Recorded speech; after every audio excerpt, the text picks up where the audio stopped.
राधे राधे दोस्तों, जय माता दी। ये दीपावली है, अमावस्या की पर्व की दिवाली आ रही है। शनिवार महाअमावस्या दीपावली। दोस्तों ये एक महारात्रि है। जो भी उपाय हम करेंगे माता लक्ष्मी का आपके घर में प्रवेश करने के लिए उन्हें हम बाध्य जरूर करेंगे कि यह रात्रि शक्ति से विकारों का पर्व है। दीपावली की रात्रि नए चंद्र वर्ष की शुरुआत का भी प्रतीक है। इस दिन ग्रहों की स्थिति बहुत ही अनुकूल बताई जाती है, क्योंकि सूर्य और चंद्रमा एक साथ पूर्ण संख्या में होते हैं। अन्य अमावस्याओं के विपरीत किसी भी नए उपकरण या किसी भी कीमती सामान को खरीदने के लिए बहुत अधिक शुभ माना जाता है। दीपावली का समय है सूर्य और चंद्रमा का नक्षत्र में प्रवेश करना। जो भी व्यापार हो या हमारा पेशेवर जीवन होता है, इन सबको नक्षत्र ही नियंत्रित करता है। इसलिए ये अमावस्या तिथि व्यवसायियों के लिए, व्यापार करने वालों के लिए, बिजनेस क्लास के लिए बहुत ही शुभ है। अंधियारी रात को रोशन करने वाली रात्रि आत्मा की साधना के लिए भी बहुत ज्यादा महत्व है, संपूर्ण है। सदों में बताया गया है कि स्नान, तीर्थ दान अमावस्या के करने से अचूक पुण्य की प्राप्ति होती है। इस दिन देवी काली, चामुंडा देवी, भैरवी देवी, जो भी आप उन्हें नाम दे, ग्रहण एक उर्जने दानव राज का संहार किया था और चारों ओर रोशनी हो गई थी। इसलिए भी दीपावली की तिथि पर रोशनी करते हैं। इस बार दोस्तों दीपावली की तिथि चतुर्दशी तिथि, अमावस्या तिथि एक ही दिन पड़ने के कारण शनि और गुरु का अपनी राशि में 499 साल के बाद होने के लिए कारण ऐसे ही बहुत शुभ लायक निर्माण हो रहा है। जो भी बता रहे हैं सबकी आर्थिक स्थितियाँ मजबूत होंगी, धन धान्य की कमी नहीं रहेंगी। बस ध्यान देकर आप उपाय करते रहें। थोड़े से उपाय हम आपको बता रहे हैं, आप जितने हो सकते हैं आप उन आपसे वो कर सकते हैं। परेशान नहीं होना, दिवाली एंजॉय करनी है। जितना आपसे उपाय हो सकता है वो आप उपाय कर लें। जो आपके लिए इजी है, आपकी पॉकेट अलाउड करे, वो आप कर सकते हैं। दिवाली दिन सुबह जरूर उठना है आपको जल्दी, कि आपको पूरा दिन अच्छे से समय मिले, आप एंजॉय कर सके। ऐसा भी नहीं करना है कि आप सुबह जल्दी उठ गए और दिन में सो गए, वो भी नहीं करना है। सुबह जल्दी उठे और सूर्योदय होने के 2 घंटे के अंदर अंदर आप स्नान कर लें। वैसे तो कार्तिक का महीना चल रहा है, नदियों में स्नान करना, तीर्थों पर स्नान करना पवित्र माना जाता है। पर जैसे कोरोना चल रहा है या अन्य कारणों की वजह से आप ना जा सकते, तो घर पर ही पानी में गंगा जल डालकर नहा लें, कच्चा दूध मिलाकर नहा लें। लेकिन इस बार रूप चौदस भी इसी दिन है, काली चौदस भी कहते हैं, छोटी दीपावली भी कहते हैं, तो दोनों एक ही दिन पड़ रही हैं। इसलिए आज के दिन आपको उपटन लगाकर स्नान करना चाहिए। कहा जाता है इस दिन भगवान श्री कृष्ण ने कासुर का वध करके 16,000 कन्याओं को बंध से मुक्त कराया था, और इन सभी कन्याओं ने उस दिन रगड़ रगड़ कर सभी स्त्रियों ने उपटन लगा करके स्नान भी किया था। तभी से ये प्रथा चली आ रही है। इस दिन तिल या शीशम के तेल का उपटन आपको जरूर लगाना चाहिए। नहीं हो तो आप सरसों के तेल का उपटन लगाएं। इसके बाद अच्छे से स्नान करके नए कपड़े आपको पहनने चाहिए। अगर आपके पास नए कपड़े भी नहीं हैं, तो कम से कम आप जो पुराने कपड़े पहन रहे हैं वो साफ सुथरे अच्छे से प्रेस किए हुए होने चाहिए। फिर आपको यम का दीपक जलाकर पूजा जरूर करनी चाहिए। 2:18 तक नरक चतुर्दशी पूजन का समय रहेगा। उसके पहले आप यम दिया जरूर जला दीजिए।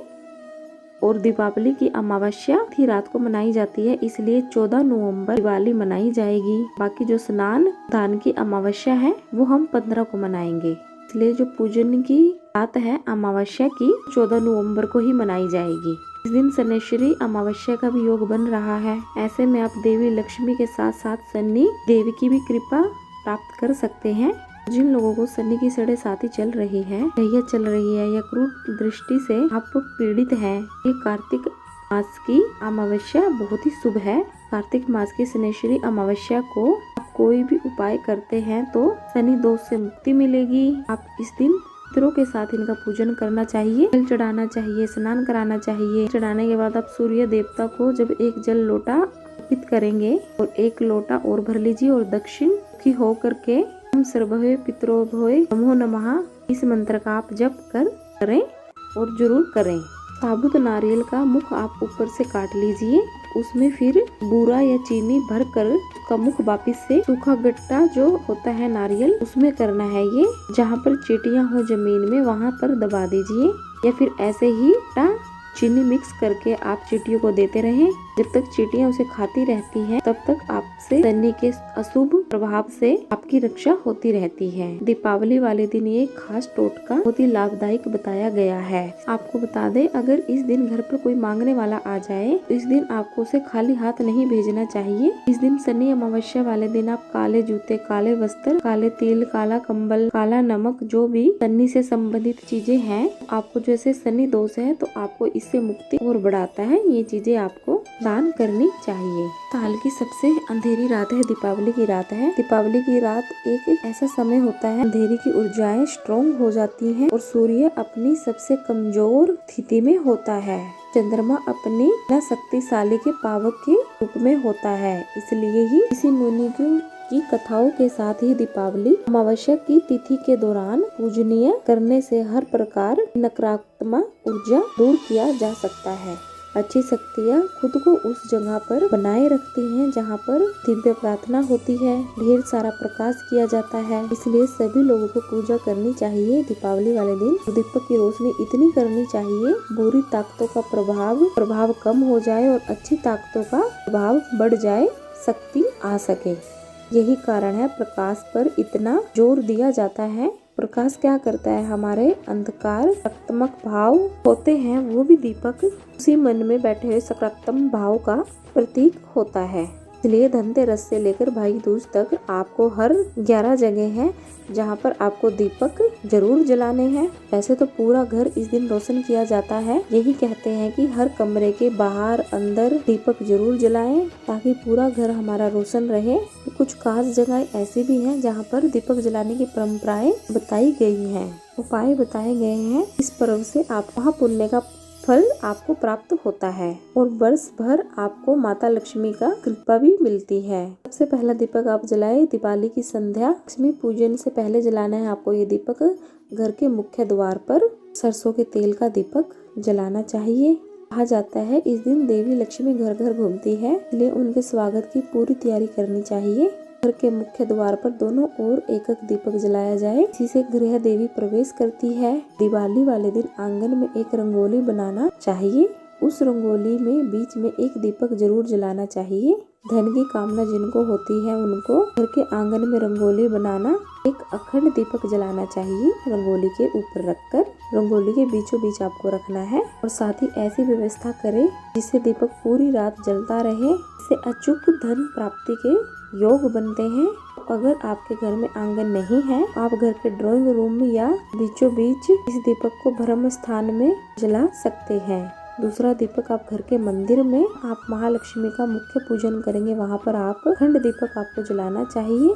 ध्यान रखें रात भर ये दीपक ना बुझ रहे, लो का ध्यान रखें। लो किस तरफ जा रही है इस बात का भी आपको नोट करना है। दीपक की लो अगर पूर्व दिशा की ओर जाती है आयु में वृद्धि होती है, पश्चिम में जाती है तो दुख बढ़ता है। आपको माँ का ध्यान अच्छे से करना चाहिए। अगर दीपक की लो उत्तर की ओर जा रही है, धन लाभ का प्रतीक माना जाता है। अधिक दक्षिण की ओर जा रही है, धन और धन की हानि होना की संभावना ज्यादा हो जाती है। ऐसे में भी आपको ध्यान से पूजन करना चाहिए। अगर आप घी डाल रहे हैं इस अखंड दीपक में, आप अपनी लेफ्ट ओर की हाथ लगाएं और अगर तेल से जला रहे हैं तो राइट हैंड की ओर दीपक लगाना है।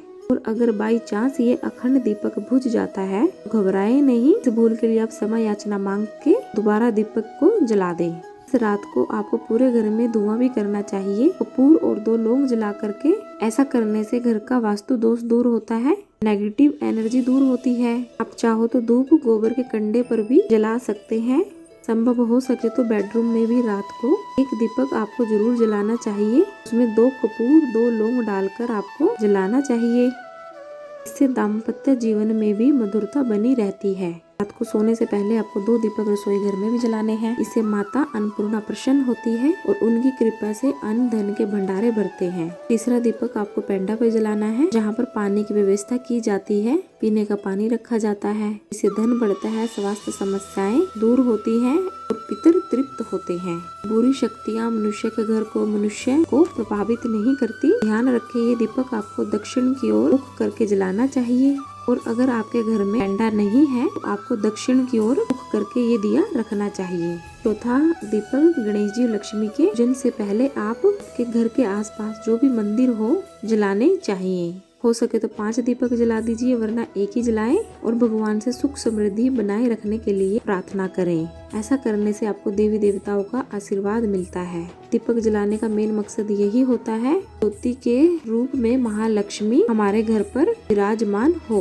5वां दीपक दीपावली अमावस्या के दिन हो सके अगर शमशान में आपको एक दीपक जलाकर आना चाहिए। अगर शमशान नहीं हो तो किसी सुनसान अंधेरे पर एक दीपक रखाएं। शनैश्वरी अमावस्या है तो शनि देव के मंदिर में रखाएं। घर के पास जो चौराहा है वहाँ रखाएं और ये करने से सभी प्रकार के ग्रह नक्षत्रों का दोष दूर होता है। अगर किसी ने कुछ किया धरा है, कुछ बांध कर रखा है, वो नष्ट होता है और माता लक्ष्मी जी का आशीर्वाद तो मिलता ही है। छठा दीपक पूजा से पहले पीपल के नीचे ये दीपक जलाकर आना है। रात को 8 बजे तक आपको ये दीपक जला लेना चाहिए। पीपल को अपने मन की बात बोले, जो भी मनोकामना है या जो भी आने वाले वर्ष में आप प्रार्थना करना चाहते हैं वो आपको बोलनी चाहिए। फिर वो दीपक वहीं जला करके पीछे मुड़ कर करके नहीं देखना चाहिए, पीछे पलट कर नहीं देखना आपको ये दीपक जलाकर। ऐसा करने से घर में धन धान्य की कभी भी कमी नहीं होती है और ऐसा करने से आपकी मनोकामना जरूर पूरी होती है। 7वां दीपक घर के आंगन में तुलसी के पास जलाना चाहिए। तुलसी माँ होती है और तुलसी की पूजा के बिना कोई भी घर का वास्तु दोष दूर नहीं होता, नेगेटिविटी एनर्जी दूर नहीं होती। हमारे धर्म में तुलसी की पूजा अद्भुत बताया गया है। इसका पूजन आपको जरूर करना चाहिए। शाम के समय अगर अशोक का वृक्ष है आपके घर के पास, वहाँ पर भी आपको एक शुद्ध घी का दीपक जलाना चाहिए। इससे सारे कष्ट दूर होते हैं। और भैया दूज पर इसकी एक जड़ का हिस्सा लेकर अपने पास रखें। ऐसा करने से साल भर आपका धन आगमन होने लगता है। और अगर बेल पत्र का पेड़ है तो उसके भी नीचे आपको जलता हुआ दीपक पूजा के बाद जरूर रखना चाहिए। ऐसा करने से भोलेनाथ का आशीर्वाद आपको जरूर मिलता है। उनकी कृपा से आपके जीवन में चल रही सभी समस्याओं का अंत होता है, निवारण होता है। 9वां दीपक आपको दिवाली के दिन अपने घर की छत पर जरूर रखना है। घर की छत पर इस दिन अंधेरा नहीं होना चाहिए। पहले ही अपनी छत से कूड़ा कंकड़ हटा देना चाहिए, क्योंकि छत पर ही माँ लक्ष्मी का वाहन विराजमान होता है। उसके बाद माता लक्ष्मी आपके मुख्य द्वार से प्रवेश करती है, तो इसलिए छत पर रोशनी करें। रात को कम एक दीपक जरूर जलाएं। समाज में मान सम्मान और यश की प्राप्ति चाहते हैं, घर की दक्षिण और पूर्व दिशा में एक दीपक आपको जरूर जलाना चाहिए। हो सके तो ये दीपक आप रोज ही जलाएं अपने घर में, बहुत अच्छा होता है। दक्षिण पूर्व दिशा में जरूर आपको एक दीपक रोज जलाना चाहिए। 10वां दीपक आपको अपने ऑफिस में, दुकान में, अपने कार्यस्थल में जलाना चाहिए। अपनी तिजोरी में आपको जरूर जलाना चाहिए। इस दिशा में आप दीपक जलाते हैं तो धन प्राप्ति का मार्ग खुलता है। दीपक अगर आप जलाते हैं प्रदोष काल में तो गृहस्थी जीवन में धन धान्य की कमी नहीं होती है। दोस्तों, अगर घर में अशांति और कलह का माहौल बना रहता है तो ये दीपावली पर 11वां दीपक आपको एक कटोरी में पानी लेकर के उसमें नमक डाल लीजिए। उसमें से एक हल्की सी मोमबत्ती जलाकर रखनी है। दीपक जलाने से वो डूब सकता है, इसलिए मोमबत्ती जलाकर रखें। ऐसा करने से परिवार के सदस्यों के बीच में आपसी प्रेम बना रहता है। और अगर आपके पास वाहन है, वाहन के समीप भी आप एक दीपक जरूर रखें। अगर हो सके तो घर के चारों कोनों में 4 मुखी दीपक जलाने चाहिए और भगवान गणेश जी से अपनी चारों तरफ सुख समृद्धि बरकत की कामना करनी चाहिए। तो इस रात में दोस्तों जागरण भी होता है, सोते नहीं हैं। रात भर मैया लक्ष्मी जी के सामने बैठकर जो जप बतलाया है हमने, हवन वगैरह ये सब आप कर सकते हैं। और दीपक में सफेद रुई का ही प्रयोग करना है। अगर आप तेल का दीपक जला रहे हैं, अगर आपकी इच्छा है तो आप लाल बाती यूज कर सकते हैं। तो कई लोग ये भी गलती करते हैं, एक दीपक से दूसरे दीपक को जला देते हैं। ऐसा आपको नहीं करना है। दीपक को आप हमेशा अलग अलग करके जलाएं, चाहे वो पूजा का समय क्यों ही ना हो। आप चाहते हैं दोस्तों इस बार दीपावली में आपके घर भी खुशियों और पैसों की बरसात हो, तो इन विशेष स्थानों पर दीपक जरूर जलाएं। तो चलिए दोस्तों, अगर आपको हमारा वीडियो पसंद आया तो प्लीज वीडियो को लाइक कीजिए, चैनल को सब्सक्राइब कीजिए। फिर मिलते हैं आप सबसे किसी वीडियो में। राधे राधे।